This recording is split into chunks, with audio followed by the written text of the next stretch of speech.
Acabamos de arrancar marzo del año 2026 y la actualidad se impone a cualquier otra noticia macroeconómica o de resultados empresariales. Hemos visto una escalada en el conflicto que por un lado enfrenta a Estados Unidos e Israel con Irán, y esto ha provocado pues no solamente muchísimos titulares, sino que también se haya de alguna manera enrabietado a todos los países del Golfo Pérsico en algo que ya está pues escalando de una manera pues algo más intensa. Vamos a ceñirnos a cómo lo están interpretando los mercados y aquello que podemos explicar sin aventurarnos a tratar de ver dónde va a terminar todo esto. Bueno, ¿qué suelen hacer los mercados financieros cuando hay una guerra o hay un conflicto? Normalmente cunde el pánico. Y lo que hacen muchos inversores es dar al botón de vender. Esto explica en gran medida el efecto que estamos viendo en los mercados de renta variable, caídas generalizadas en todas las geografías. Para entender qué geografías están siendo más perjudicadas que otras, tenemos que empezar a entender cuál es el efecto colateral que el mercado está apreciando en todo esto, ¿no? Bueno, pues estamos hablando de una zona que por sus características es una de las regiones más importantes desde el punto de vista de la producción de petróleo, pero es que además es geográficamente uno de los puntos álgidos del comercio mundial. Lo que más le puede afectar al tráfico de petróleo, sobre todo el petróleo que va hacia Europa, pues es el estrecho de Hormuz. Y es lo primero que Irán se ha ocupado de tratar de boicotear en todo esto como fuente del daño a otras economías. En la medida que el mercado está interpretando que se va a cerrar el estrecho, que va a faltar el petróleo, que el precio del petróleo va a subir, que esto va a afectar a la inflación, que va a afectar a la producción industrial y a las empresas y que esto va a acabar penalizando el crecimiento, pues ya tenemos todo el efecto de explicación de por qué los mercados se están comportando como se están comportando en un primer momento. Ustedes saben que el mercado primero reacciona y luego piensa. La bolsa europea, que es la más afectada porque en Europa no tenemos capacidad de producir petróleo, somos importadores netos, pues es la que en términos agregados más está cayendo. Hemos visto desde máximos un 6,5%. Europa borra todas las ganancias acumuladas en el año.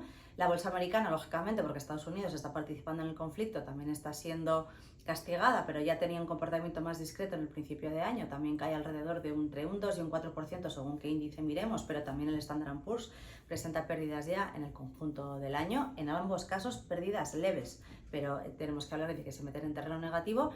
También se está perjudicando a Japón y a los mercados emergentes, aunque ambas zonas venían con muchísimo colchón, más de un doble dígito de rentabilidad, con lo cual, aunque caen alrededor del 5% en 4 días, pues todavía el colchón de rentabilidad es algo más amplio. Reacción más inmediata, subida de un 13% del precio del petróleo en menos de una semana, se sitúa por niveles de encima de $80 el barril. El activo refugio por antonomasia y que tenía un comportamiento espectacular hasta el día de hoy, que era el oro, no está funcionando como refugio en este conflicto. Estamos viendo caídas del oro y, sin embargo, como Estados Unidos podría estar menos dañado que otras zonas en esto, lo que estamos viendo contra todo pronóstico es que el dólar se está apreciando. Hemos visto que la moneda americana vuelve a niveles de 1,16. Los bonos tampoco están siendo una cobertura natural, aunque nada grave. Hemos visto ligerísimos repuntes en las tires de los bonos de gobierno y hemos visto también la ampliación de los spreads de crédito. Pero hasta aquí nada que desafíe la lógica de lo que debería pasar los mercados. ¿Qué va a pasar a partir de ahora? Bueno, pues si esto acaba siendo un conflicto corto de 4 semanas, lo entrecomillo porque no es algo que digamos nosotros, lo ha dicho Donald Trump, si dura 4 semanas y se acaba rápido porque a nadie le interesa una escalada mayor, pues lo lógico sería que viéramos una cierta recuperación de los mercados y una cierta estabilización incluso pues del suministro de crudo. Que esto se alarga y que el daño es mayor, bueno, pues estaríamos hablando quizás de que esta primera caída que hemos visto en los mercados pues acabará siendo un pelín más profunda. Como les digo, nuestro papel no es ser analistas geopolíticos, sino tratar de interpretar en cada momento qué hace el mercado y dónde están las oportunidades de inversión.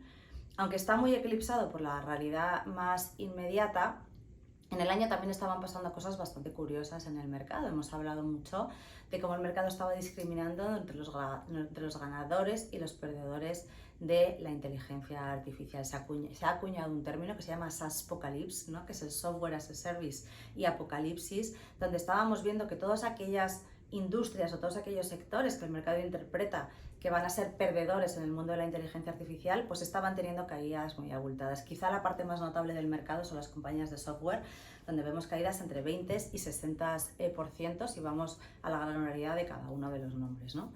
Saben ustedes que nosotros en Avante tratamos de ser razonablemente sensatos, tener carteras muy diversificadas y tratar en cada momento de valorar riesgos y oportunidades en cada una de las cosas que componen la cartera. Teníamos un nivel de riesgo bastante razonable, o sea, estar invertido pero con una diversificación sensata, no teniendo mucho peso en aquellas cosas que estaban más caras y no teniendo mucho peso en aquello que está siendo más afectado, lo que nos permite ahora es ser constructivos. Ver si todo lo que está ocurriendo nos permite tener oportunidades de inversión. Estamos subiendo levemente el peso en tecnología porque el daño ya empezaba a ser un poquito grande. Posiciones muy conservadoras de mínima volatilidad que tenemos en la cartera de renta variable, pues en estos momentos de zozobra en el mercado nos permiten pensar en reconstruir niveles de riesgo aprovechando las caídas de estos últimos días. Tener una duración muy baja nos ha permitido que no suframos por la parte de renta fija, no tener mucho riesgo en la parte de spreads de crédito que estaban un poco los huesos, pues nos permite también no estar sufriendo en este entorno donde por primera vez en muchos meses los bonos están sufriendo un poquito más.